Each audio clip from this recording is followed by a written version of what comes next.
E aí, pessoal, tudo bem com vocês? Bem-vindos ao nosso aula de hoje. A gente vai tratar do segundo capítulo, do livro 2, que fala sobre reflexão da luz e espelhos planos. Bom, a gente está começando agora o nosso estudo da ótica geométrica, beleza? Bom, então, nosso assunto de hoje, como eu disse, é reflexão e espelhos planos. Aqui eu trouxe dois exemplos de o que é reflexão. Reflexão é um fenômeno que consiste no fato da luz voltar e se propagar no meio de origem, após incidir na superfície de separação desse outro meio com outro. Também, outra definição é, ao incidir a luz sobre uma superfície de separação de dois meios, água ou ar, por exemplo, parte dos raios luminosos vai ser absorvida pela superfície e a outra vai se propagar no ambiente de novo. A parte que vai retornar nada mais é do que o fenômeno da reflexão. Então, dá-se o nome da reflexão de luz ao retorno dos raios que não penetram na superfície. Então, basicamente, a gente tem exemplos de superfície. A gente pode ter uma superfície regular e a gente pode ter uma superfície irregular, de forma difusa. Na superfície regular, o que acontece? O raio vai penetrar, antes só para perceber que aqui é uma superfície embaixo, do espelho, Vamos supor que essa aqui seja um espelho, Que a gente está tratando de espelhos planos. Então, aqui é uma superfície refletora e aqui é uma opaca, da mesma forma que essa aqui embaixo. Então, o que vai acontecer? Os raios de luz vão penetrar entrando na minha superfície refletora, em vermelho aqui. E quando é uma superfície regular, os raios vão voltar da mesma forma que entraram, eles vão sair, no mesmo sentido, sem irregularidade. Quando agora é uma superfície irregular, os raios eles vão entrar do mesmo jeito que essa primeira forma, só que eles vão sair de uma maneira mais desordenada, ou seja, de uma maneira mais difusa, indo para lados diferentes devido à superfície ela ser difusa ou irregular. Por quê? O raio ele vai bater e ele vai sofrer o fenômeno de reflexão, ou seja, ele vai voltar, retornar à superfície onde ele foi incidido, A gente chama esse raio de incidência e esses raios refletidos, um fenômeno de reflexão. Da mesma forma nessa superfície. Quando é uma superfície regular, eles vão voltar juntinhos assim, paralelos, da mesma forma que entraram. E na irregular vão de vários jeitos, de qualquer forma, de acordo com a superfície. Beleza? Bom, a gente tem um fenômeno de reflexão seletiva. Lembra que a gente viu no fenômeno da luz, E a luz é a junção da luz que a gente viu na aula passada, E a gente viu as cores que a luz pode ter, A luz branca, a luz verde, vermelha, amarela, etc. Então, a luz branca, nós vimos que ela é uma luz policromática, ou seja, é a junção de todas as cores. Então, a gente vai usar a luz branca como a gente vai ver nas imagens aqui do lado. Bom, então, o que a gente observa? Quando a gente vai incidir alguma luz, seja de qualquer cor, seja desde o vermelho, amarelo, laranja, verde, azul, anil, violeta, ou tons parecidos, o que vai acontecer? Essa luz, se ela vai estar entrando numa superfície branca, vai ser ejetada essa mesma luz, Ou vai ser refletida, que nem aqui no GIFzinho, ó. Vou deixar a parte em branca. Quando chega na parte branca, volta a luz branca, ser refletida. Por que ela volta na tonalidade branca, Porque a branca, ela é a junção de todas as cores. Então, não importa a cor que você colocar lá dentro, vai refletir a cor branca que a gente consegue enxergar. Beleza? Agora, se a gente incidir, alguma luz aqui, no caso a verde, todas as cores em uma superfície que é verde, ela vai se refletir a verde e as outras ela vai absorver, certo?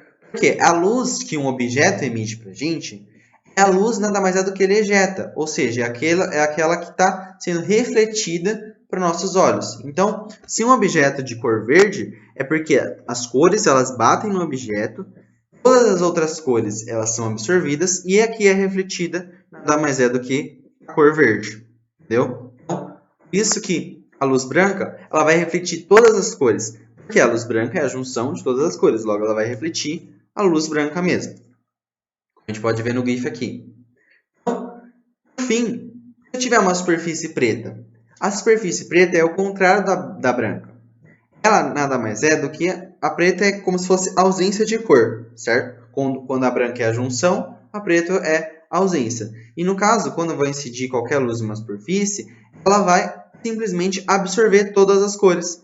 Ela não vai ejetar nenhuma cor. Então, a preta é considerada ausência de cor. Ela não vai ejetar cor nenhuma, né? Refletir, no caso, alguma cor. Que nem aqui no nosso GIF, né? Aqui está o sol, né? Todas as cores, né? Incidindo uma superfície. Quando ela vai incidir em uma superfície preta, ela vai absorver todas as cores. Na superfície verde vai absorver e só refletir a verde. Na vermelha, refletir só a vermelha. Na branca, refletir todas. Vai ser branco, porque é a junção de todas as cores. Beleza? Então, basicamente, é isso que acontece. Quando é uma superfície branca e preta, aí você tem que ver a diferença. E, por exemplo, aqui no caso foi a verde ou foi a vermelha, mas se fosse uma superfície azul, uma superfície amarela, ela vai se refletir essa cor, né? Se refletir, no caso, ou azul ou amarelo. Beleza? Bom, a gente, como todas as leis, né? Como na física em si, tem leis, né? E aqui, aí nada mais é que vai ter algumas leis, no caso, a lei da reflexão. Então, a gente tem duas leis que regem o fenômeno da reflexão, né? Então, a primeira é, quando o raio refletido permanece ao plano de incidência, cujo raio é refletido, a reta normal no ponto de incidência e o ponto do raio de incidência são coplanares. Então, traduzindo o que está escrito aqui, é que tanto o raio que vai incidir, quanto o raio que vai refletir, eles vão ser coplanares. O que significa ser coplanares? Eles vão estar no mesmo plano, ou seja, não tem como o raio vir aqui, aí o refletido vir aqui para baixo. Não, se está nesse meio, se o raio incidente veio desse meio, ele vai voltar de novo nesse meio, ou seja, vai ser coplanar.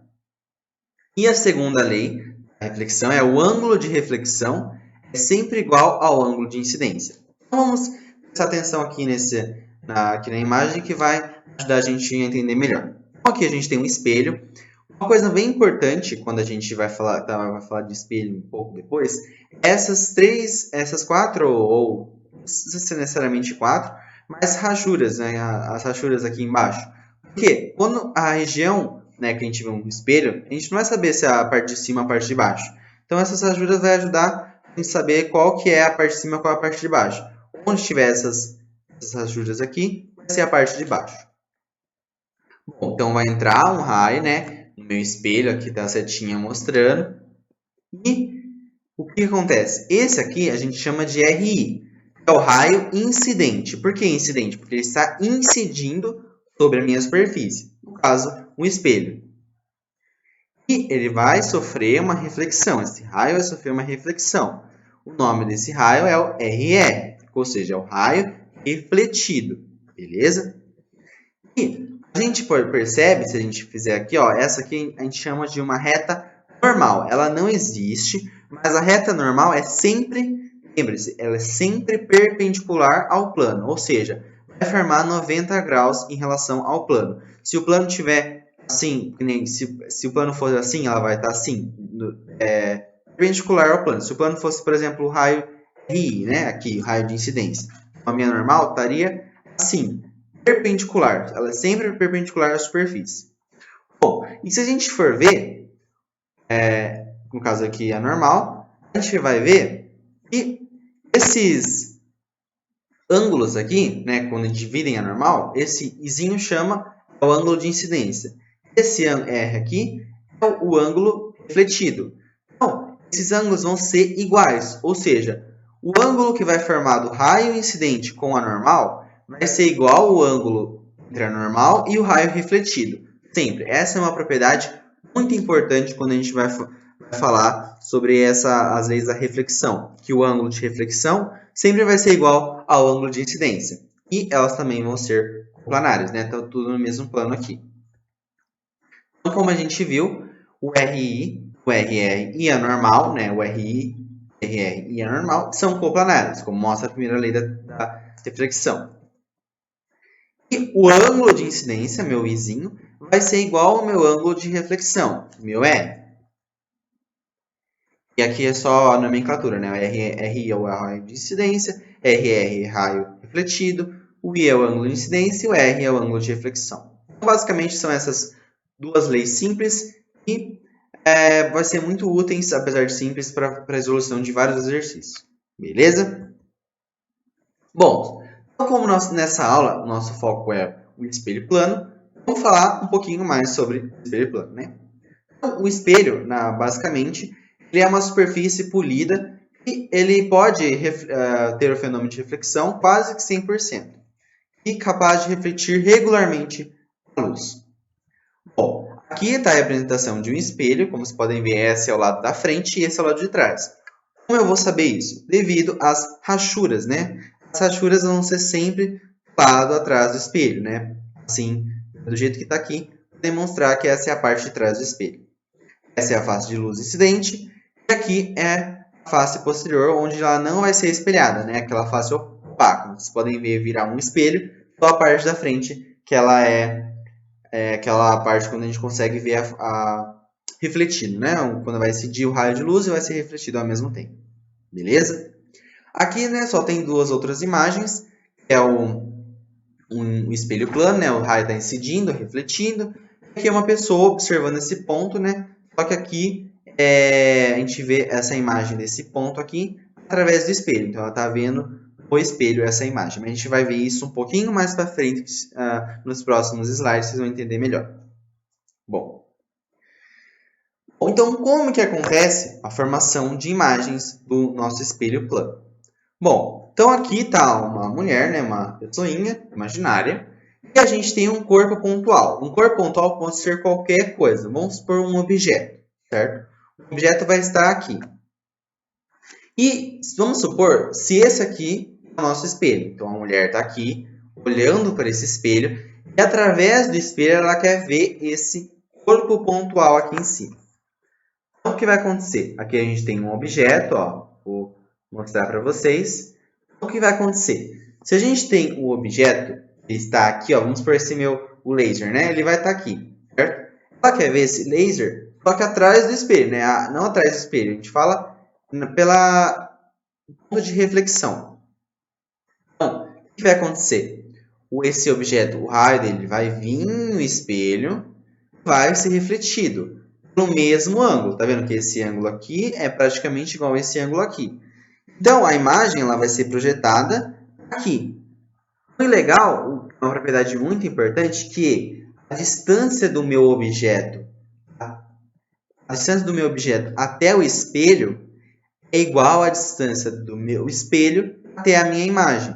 Essa imagem aqui é a imagem nada mais é do que a imagem do objeto, mas ela não é real, né? Não é o objeto em si, é apenas a imagem refletida dela. Mas o legal é que a distância, essa distância D aqui, essa distância D aqui da imagem ao espelho e do objeto até o espelho é igual. Então, um observador, no caso da nossa mulher aqui, vai ver a imagem a essa mesma distância que tivesse uma distância aqui do objeto. Beleza? Então, basicamente é assim que forma. O raio vai incidir no espelho, vai refletir e vai formar a imagem aqui. No nosso caso, vai formar o laser aqui atrás do espelho. Beleza? Bom, então aqui está mais explicadinho a formação da imagem dos espelhos. Então, como vocês podem ver aqui, né?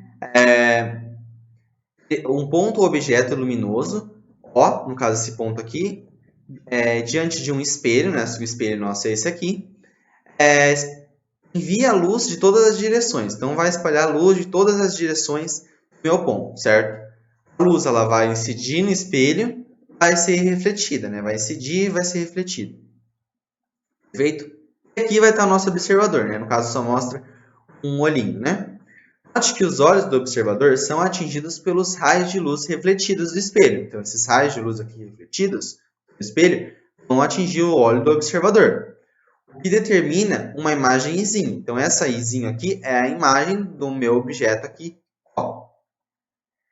É obtida pelo encontro dos raios através do seu prolongamento. Então, o raio vai refletir e aí vai incidir no espelho e vai refletir aqui. Quando a gente vai juntar, né, todos os raios que vão ser refletidos, a gente vai ter a nossa imagem aqui, certo? Ela vai estar atrás do espelho, né? Então, portanto, ela vai ser denominada virtual, ou seja, ela não vai ser real, não é um objeto real em si. Quando a gente fala que formado atrás, né, ou no caso do espelho dos planos é atrás, a imagem formada atrás do espelho, ela vai ser uma imagem virtual, beleza?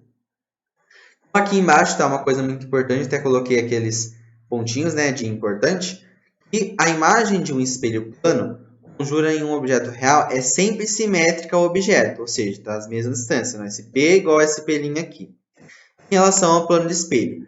E aqui está características muito importantes quando a gente fala de imagens, que ela é virtual, nesse caso ela é direita, que está atrás do espelho, virtual também está atrás do espelho, né, porque ela não é real, direita, porque também a imagem ela vai estar no mesmo plano, né, tipo, ela não vai estar invertida, né, não vai estar de ponta cabeça, ela vai estar em pé conforme igualzinho o objeto que vai estar lá, do mesmo tamanho. Então ela vai também ter o mesmo tamanho. Tipo, a imagem no meu objeto, né, vai ter meu objeto tem 2 centímetros, a imagem vai ter 2 centímetros. Se tem 10 centímetros, vai ter 10 centímetros. Beleza? E aqui também algumas propriedades do nosso espelho plano. Vamos ver cada uma delas. Se a gente chamar P, esse Pzinho aqui, da distância do objeto até o espelho, linha a distância respectiva do espelho até a imagem, a gente vai verificar que eles são módulo, né? Ou seja, essa distância aqui, elas vão ser simétricas. Ou seja, a distância do meu objeto até o espelho é do espelho até a imagem, certo? É o que eu estava falando. Então, essas distâncias aqui vão ser iguais. Uma das propriedades do espelho plano. Bastante importante isso daqui. A B. Nos espelhos planos, a imagem apresenta uma diferença em relação ao objeto. A reversão, ou seja, da direita para a esquerda, mas não de baixo para cima. Então, a imagem não é invertida, né? Ela nada mais é que o quê? Vamos, por exemplo, para a gente entender melhor essa B. Se a gente se pôr na frente de um espelho e estender nossa mão direita, né? Ou a esquerda, tanto faz. E a gente vai ver que a imagem que vai estar lá no espelho, ela vai ser uma imagem oposta, né? Ela vai ser representada de uma reversão. Na verdade, se for a mão direita, dá a impressão lá que a mão é a esquerda. E ao contrário também. Então essa é uma propriedade. Apesar de elas terem o mesmo tamanho, a mesma distância, ela vai ter uma reversão assim, se for da direita para a esquerda. Vamos supor aqui. Beleza? Outra propriedade importante no caso dessa figura, percebe-se que o objeto localiza-se na frente do espelho. Então, quando o objeto localiza na frente, ele é um objeto real. E vai fornecer para a gente uma imagem atrás do espelho, ou seja, ela é virtual. Quando a imagem vai ser atrás de um espelho, no caso plano, ela vai ser denominada virtual, como eu já falei para vocês. Eles são de naturezas opostas, né? Um é real e o outro é virtual. E a última propriedade é que o objeto e a imagem possuem o mesmo tamanho. Isso aqui é uma propriedade bastante legal e às vezes se a gente vai ver lá para frente em outros tipos de espelhos ou lentes, vai ver que o objeto não é sempre do mesmo tamanho, certo? Então, a gente nesse caso aqui, quando se trata de espelhos planos, eles vão ser do mesmo tamanho, certo? Beleza. Bom, então, mais um pouquinho de como acontece a formação de imagem, né, para você ver aqui. Né? Um corpo extenso, no caso, a letra. Né? Aqui é um exemplo de uma letra, né, a letra S, como vocês podem ver. O que vai acontecer? O número 1 aqui, né, representa a bordinha do começo, quando eu vou fazer a letra. Então, essa distância do número 1 até o espelho tem que ser igual à distância do meu espelho até a minha imagem, certo? Vocês podem ver as distâncias entre o ponto 1, o ponto 2, o ponto 3 e o ponto 4 vai ser a mesma. E vai formar uma outra imagem minha. Só que ela vai ser o quê? Oposta, certo? E a gente pode ver aqui, ó. Tem aqui o meu F, né? A minha letra F. É meu objeto. Vai acontecer o quê? Os raios, né, vão incidir, vai projetar uma imagem assim, né? oposta à minha letra F de verdade, né, que é uma imagem reversa. Como a gente pode ver aqui, ó, o ponto 1 linha, o 2 linha, 3 linha e 4 linha, que são da minha imagem, são as imagens dos pontos 1, 2, 3 e 4, certo? Obtidas pela simetria. Devido à simetria, o objeto extenso e suas imagens são iguais em forma e tamanho, porém elas são enantimorfos, né, entre si. O que isso quer dizer? Querendo dizer que o lado direito do objeto corresponde ao esquerdo da imagem e vice-versa. Então, vocês podem ver que um é contrário do outro. E uma coisa muito legal também, né, que vocês podem até, não sei se é muito comum, mas acho que provavelmente deve ter notado, é quando a gente está, às vezes, no carro e a gente vê, né, de frente, percebe-se que na ambulância, geralmente, né, é escrito, a gente vê, putz, nossa, está escrito ao contrário, né? Mas não. Por quê? Quando a gente for ver aqui no espelho, né, a gente vai no espelho do carro, tá dirigindo, para você ver certinho o que está escrito aqui, ó, UTI móvel, né, ou ambulância. Da mesma forma, acontece com a ambulância. Para o motorista já percebeu, opa, tá avançando, né, tá conseguindo ler certinho, né, então tá avançando, é melhor encostar para deixar passar, certo? Então, isso aqui é nada mais é do que corresponde a essa formação de imagens de um espelho plano, né? Porque o espelho plano que a gente tem aqui no carro, ele vai formar uma imagem o quê? Enantimorfa, ou seja, a esquerda vai ser igual à direita. Então a gente vai conseguir o que vai estar escrito aqui no carro, no caso da UTI, da ambulância, etc. Bom, como a gente está falando da imagem de um corpo extenso, né? Aqui tem mais alguns exemplos, no caso, ó, a borboleta aqui, a pessoa está olhando a borboleta. Se você for ver, ela vai ser fornecida, né, uma imagem, né, aqui é um objeto real, uma imagem, no caso, vai ser virtual, direita, porque vai estar, tipo, na mesma proporção, né, não vai estar invertida. Ela vai só estar oposta, né, da direita vai ser igual à esquerda, do lado do objeto, e do mesmo tamanho, como vocês podem ver. Perfeito? E também, aqui tem outra imagem, né, que é um objeto real, que é a vela. E aqui, em espelho plano, lá atrás o observador consegue ver a imagem virtual da reta pelo prolongamento desses raios, né? Tá vendo que o objeto, o raio ele vai incidir no espelho, né? Vai entrar aqui não vai entrar. Vai colidir com o espelho, ele não vai entrar. Lembra? Porque eles são coplanares. O raio não vai entrar no espelho lá dentro. Mas o que vai acontecer? Ele vai refletir até os olhos da pessoa. Esse prolongamento aqui para trás dos raios refletidos vai formar a minha imagem virtual. Perfeito? Porque lembre, uma propriedade é o raio incidente e o raio refletido vão ser coplanares, ou seja, vão estar no mesmo plano. O raio não vai entrar lá dentro do espelho. Ele só vai refletir e a gente vai conseguir enxergar. Beleza?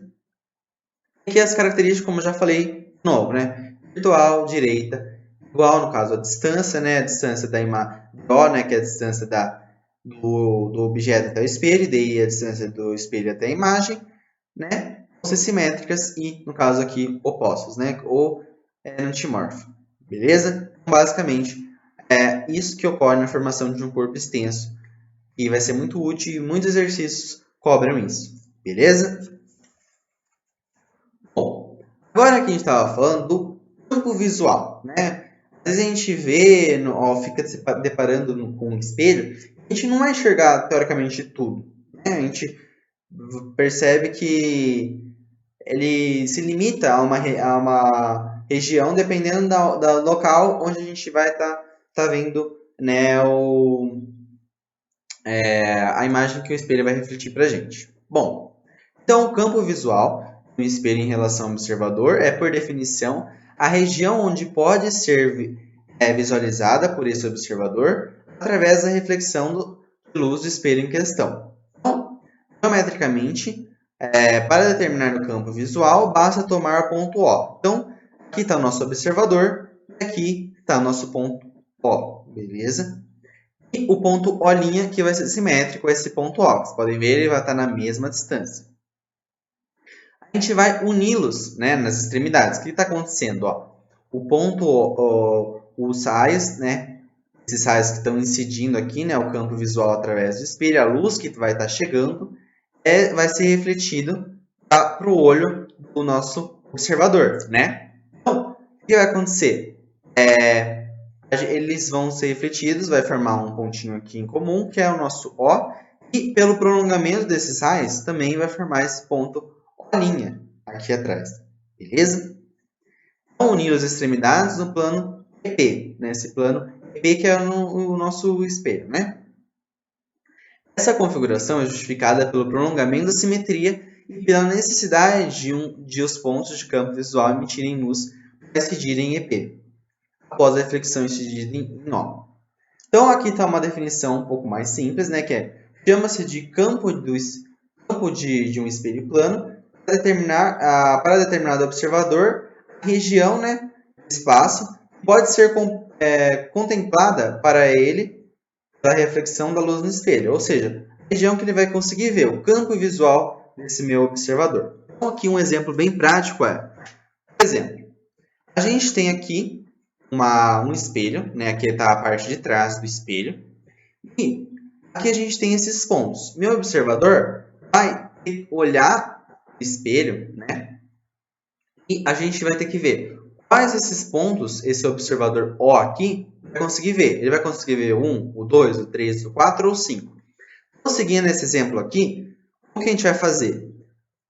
Lembra das propriedades? Ó, a distância do meu ponto O até o espelho. Não precisa o espelho ser inteiro até aqui, tá vendo? Tá um tracejadinho, ou seja, prolongando. Basta que tem que ver essa distância aqui.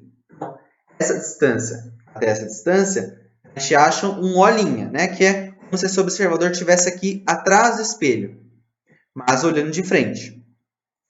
Então, a gente pega isso e com esse prolongamento dos raios, né? A gente faz o tracejado através do espelho e abre. Esse aqui vai ser o campo visual que o espelho vai fornecer para o meu observador O. Então, o meu observador O vai conseguir ver os pontos 3 e ponto 4, certo? Vamos tentar fazer essa figura para essa imagem aqui, né? Aqui tivesse 1, 2, 3, 4 e 5. Então, você pode ver, o raio vai estar incidindo aqui, o prolongamento dele vai formar o O', né? O O e o O' estão à mesma distância. Então, o O aqui vai formar, né, os raios estão colidindo aqui até o olho do meu observador, né, o raio refletido. E o campo visual todo, mesmo que ele não esteja de frente ao espelho, ele vai conseguir observar, né, o campo visual vai ser essa faixa toda aqui que está em um tom amarelo, laranja, sei lá. E aqui esse tom meio azul, certo? Então, esse exemplo aqui fica prático também para posteriormente na resolução do exercício. Beleza? Bom, aqui a gente tem outras propriedades muito legais quando a gente trata de fenômenos de um espelho plano, certo? A gente tem aqui dois movimentos de um espelho plano pode ter. Então, quando o espelho plano ele é transladado, ou seja, vamos supor que eu estou lá na frente, né, do meu espelho e alguém vai lá e move o espelho a uma determinada distância, né? A imagem de um objeto fixo sofre translação do mesmo sentido, com o dobro de comprimento em relação ao espelho. Então, a gente pode ver aqui, ó, esse senhorzinho, né? Nosso objeto está no ponto P. Inicialmente, meu espelho estava no ponto A, certo? Ele foi transladado para o ponto B numa distância Dzinho. Né? Então, pelo espelho A, a imagem minha do senhor é essa distância aqui. E1, vocês podem ver essa distância aqui é igual a essa distância aqui. Beleza? Quando eu movo meu P2, ou meu espelho, né, no caso, meu ponto B, vai estar uma outra distância, né, o meu objeto, no caso meu senhor, até o espelho. E da mesma forma como segue padrão, essa distância aqui agora, essa nova distância de P até B, vai ser a mesma distância de B até P2, certo? Então, quando ocorre esse movimento de translação, a diferença da mover com o espelho vai ser o dobro no caso vai ser metade, no caso, a distância entre as duas imagens vai ser o dobro em relação à movimentação do meu espelho. Se a gente trouxer isso em relação ao espelho, vai ser o quê? A distância percorrida pelo meu espelho é metade da distância das novas imagens, ou seja, do comprimento em relação ao P1 e o P2, certo? É o que está escrito aqui. E a fórmula aqui, né? O Dzão é igual a 2V, beleza? E outro movimento que é um movimento com velocidade, né? Quando o espelho, né, se translada com velocidade v, em uma direção perpendicular ao seu plano, a imagem se movimenta com velocidade 2v. Nesse caso, o importante é definir a referencial estático e daí concluir os modos do sentido da velocidade. Então, esse está meu carinha aqui, um movimento para lá. E em relação ao espelho mesmo, ele vai estar na velocidade normal mesmo.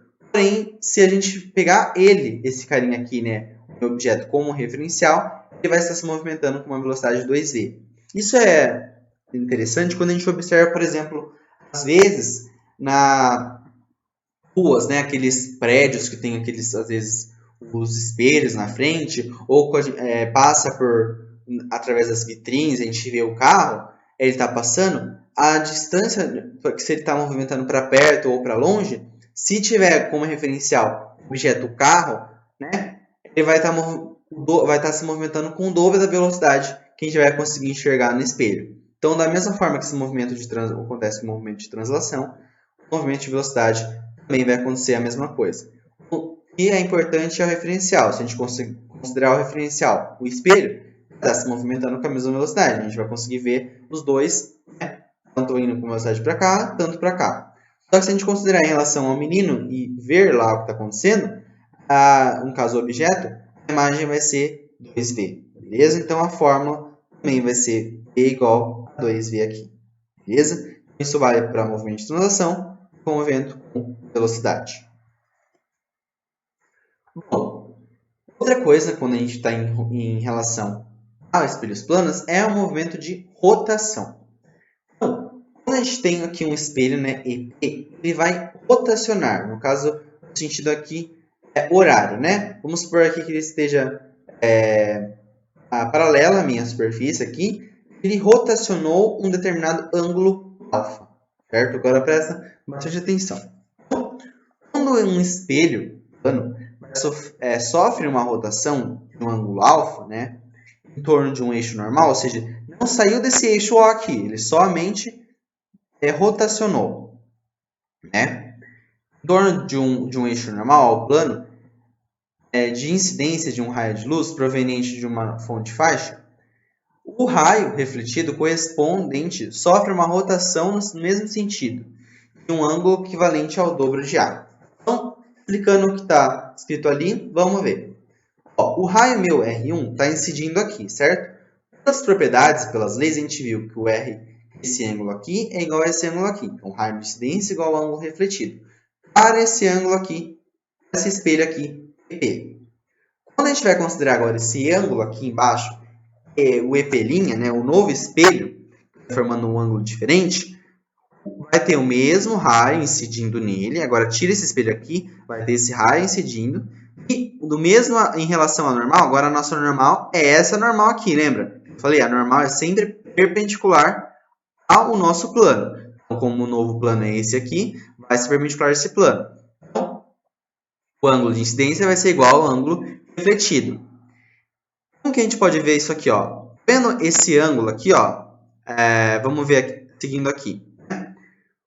Sendo beta é esse ângulo aqui, certo? O ângulo formado entre os raios refletidos, RR e R', vamos relacionar esses dois ângulos, né? O alfa e o beta. Então, o beta é esse ângulo aqui, formado pelo prolongamento do raio refletido do primeiro plano e o prolongamento do raio refletido do segundo plano. Então, vamos relacionar esse beta com o meu alfa aqui. Então, aplicando o teorema do ângulo, né? A gente tem que esse I2, né, que esse ângulo aqui, a gente pode ver, ele vai ser igual a o I1, né, e meu alfa. Então, como a gente pode ver aqui, ó, meu alfa esse daqui, certo? E o meu I1 é esse daqui, tanto faz que esse é igual a esse. Então, se a gente somar esse que está aqui com esse daqui, vai dar meu I2, né? Aqui meu I2 é tudo isso daqui. É a soma do meu alfa mais o meu 1. Então, aplicando de novo um outro teorema, aqui é só para explicação, né? A gente tem que 2 é igual a 2i1 mais o beta. E fazendo essas contas aqui, a gente chega numa relação que beta é igual a 2 alfa, certo? Essa primeira relação a gente observa aqui, ó, 2 e 2. O 2 é aqui, né? Esse com esse. Então, ele nada mais corresponde aqui ao meu beta, né? Que meu beta ele é essa abertura aqui, né? Mais 2 e 1. 2 e 1, no caso, esses ângulos aqui, né? Porque esse com esse e esse com esse. Corresponde a todo esse ângulo aqui. Perfeito? Então, essa relação aqui é válida e a gente fazer simplificações, a gente chega aqui. Quando a gente tem um espelho, né, ele rotaciona, esse ângulo aqui, beta, o que é formado pelos raios refletidos do espelho 1 e raio refletido do espelho 2, vai ser igual a 2 vezes o meu alfa. O alfa é o ângulo que meus espelhos eles se moveram, certo? Então, o que é importante fundamentar? O raio incidente ele não vai girar, tá vendo? O raio incidente ele vai continuar sendo o mesmo, né? O que vai girar vai ser só o ângulo, ou seja, o espelho vai rotacionar. Vai seguir essa fórmula aqui. A gente vai, fica tranquilos, a gente vai ver isso mais nos exercícios mais para frente, beleza? Bom, aqui a gente tem agora uma coisa muito legal, que é a associação de dois espelhos planos, né? Que a gente pode até perguntar, por exemplo, um espelho plano, tal, né? Se eu ficar numa região entre dois espelhos, né? Que aqui é um EP1 e um EP2, com o meu ponto Pzinho aqui, né? Então, eu vou estar vendo a minha imagem aqui, vou estar vendo a minha imagem aqui, certo? Vamos ver o que acontece nesses passos aqui. Se a gente observar essa figura, que no livro é a figura 17, a gente vai ver o quê? A luz no ponto P ela vai ser refletida no ponto P1, formando a imagem P1, né? Porque como a luz entrou perpendicular à superfície, ela vai ser refletida também perpendicular, né? E o prolongamento dela vai formar a imagem EP1, a mesma distância. Perfeito? E da mesma forma que o ponto P vai ser refletida pelo espelho 2, vai formar a imagem P2. Então, formou a imagem P1 e formou a imagem P2. Agora, também vai haver duas imagens formadas pelas duas. Né? Vai haver, né, não, duas imagens, da minha P1 e a minha P2. A luz de P vai sofrer reflexão em IP1 e depois em IP2, formando a imagem P3. Então, ela vai sofrer reflexão, né, nesse ponto aqui, nesse ponto aqui, e vai formar a minha imagem P3, certo? Ponto 1, no caso. E a imagem em P2, no caso, vai sofrer outra reflexão, formando o ponto P4. Esse ponto, eles dois são o mesmo ponto, né? Vamos falar que eles são um ponto em comum. Então, o meu P3 vai ser igual ao meu P4, certo? Então, vamos de novo. Esse meu ponto P, né? A luz que vai sair de P vai sofrer reflexão no espelho. Vai formar a imagem P1, certo? Essa luz de P vai sofrer reflexão no espelho de novo. E depois de sofrer reflexão no outro espelho aqui. E essa reflexão que foi refletida aqui e refletida aqui, vai formar essa imagem aqui. E a reflexão que foi feita aqui, depois aqui, vai formar outra imagem. Porque vocês concordam que, por exemplo, vai sair um raio, né, um monte de raio de luz. Vai vir aqui, né, um vai incidir a mesma distância, vai formar a distância lá. Só que esse raio pode ser refletido, vai ser vindo aqui, pode refletir daqui, pode vir para cá, e formar essa imagem aqui. Ou esse vir para cá, voltar para cá e formar essa imagem aqui. Entendeu? Então, tipo, vai ser um monte de reflexão de imagem que vai acontecer para formar essa minha imagem aqui, P3 igual ao P4, certo? E a gente tem que ter algumas atenções, que essa parte aqui é muito legal, o livro traz para a gente. Ele fala que observe que na figura P3 é a imagem da P1. Então, o P3 nada mais é do que a imagem minha formada da P1. O meu P4 é a imagem formada por P2. É a figura. A gente observa que o P3 e P4 eles são formados por uma dupla reflexão. Tá vendo? Porque tem dois espelhos. Agora a gente tem uma dupla reflexão. Então, a primeira reflexão forma uma imagem. A primeira reflexão forma essa outra imagem. Pela dupla reflexão vai formar essa outra imagem aqui. E elas vão se coincidir. Certo? Não haverá formação de mais imagens além dessas, pois após duas reflexões sucessivas, a luz ela vai abandonar a associação de espelhos perpendiculares. Então ela vai sofrer no máximo essas duas reflexões. E após disso ela vai abandonar esses espelhos perpendiculares. Beleza? A associação de dois espelhos planos perpendiculares, um legal é também que é analisar que eles estão perpendiculares, ou seja, perfeitamente formando um ângulo de 90 graus para formar essas imagens aqui. Entre si vão formar três imagens de um objeto. Então, duas de P1 e P2, que é uma reflexão simples, né, que a gente viu nos casos, P3 e P4, que é uma reflexão dupla. E conforme essa figura de novo, o P, as imagens localizam-se sobre uma circunferência de centro O. Vocês podem ver aqui, até coloquei aqui uma circunferência, onde todas elas vão estar meio que localizadas, não necessariamente uma circunferência, né, porque essa distância não vai ser igual a essa, mas em uma figura tipo um formato circular, né, meio um círculo, uma oval, elipse, etc. Mas elas vão, vendo que vocês podem ver, elas vão passar tudo no mesmo ponto. Perfeito? E a área correspondida entre as zonas, né, de prolongamento de dois espelhos, ou seja, esse prolongamento aqui, esse prolongamento aqui, essa área aqui, chama-se zona morta, ou seja, os pontos de imagem que estão formados nessa área não darão origem a novas imagens. Então, esses pontos nessas novas áreas aqui não vai dar origem a novas imagens, somente essas aqui. Beleza? Então, para a gente entender melhor o que acontece, então, aqui está o F, né? Com a imagem F com dois espelhos. O que vai acontecer? Primeira reflexão, F aqui. Segunda reflexão aqui embaixo, Fzinho. E aqui, como que será que vai acontecer? Bom, por essa e por essa daqui, a gente vê que vai formar uma imagem F, né? Porque se a gente fizer a mesma propriedade, essa distância por essa distância, vai ficar essa distância por essa por essa. Da mesma forma, essa igual a essa igual a essa. Então, vai formar basicamente uma imagem assim. Mas, e se o ângulo não necessariamente não fosse 90 graus? Bom, o número de imagens é o resultado da reflexão sucessiva de dois espelhos e aumenta à medida que o ângulo entre eles vai diminuir, certo?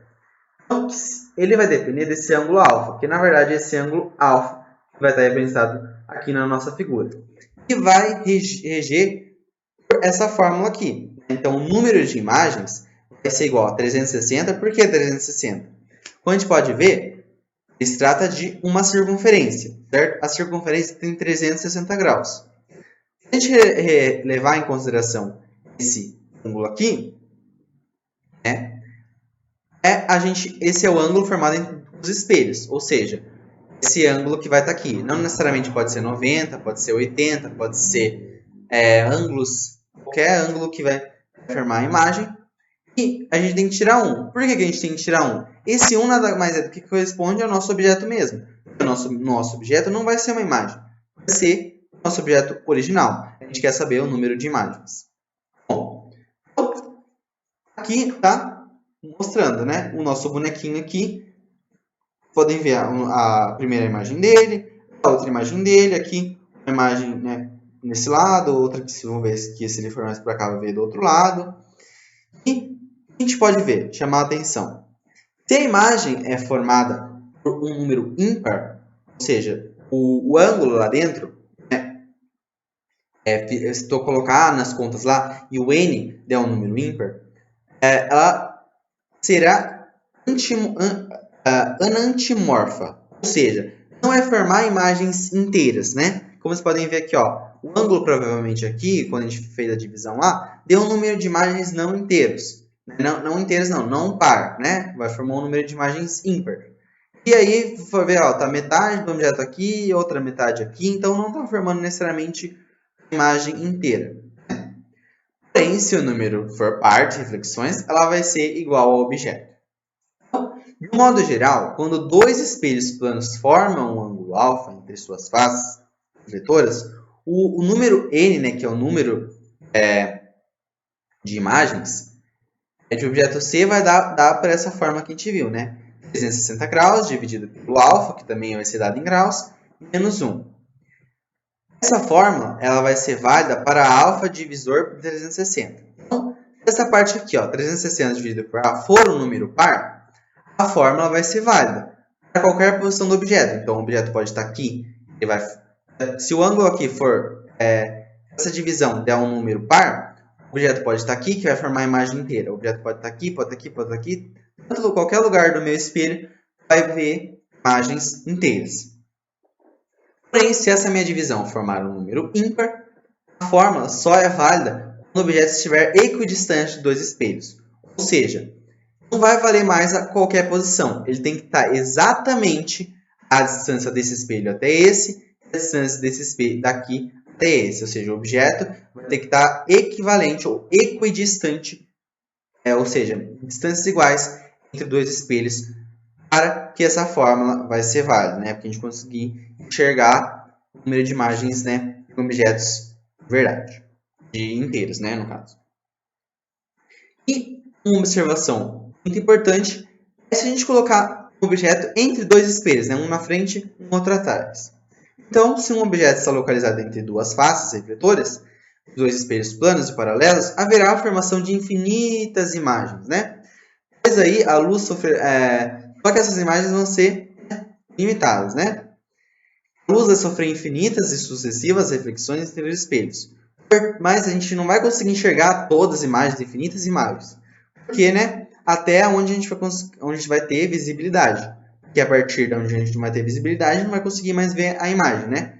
Então a gente vai em vez de tornar infinitos, vai se tornar um número finito de imagens, mas se tivesse para medir como, seria um número infinito de imagens.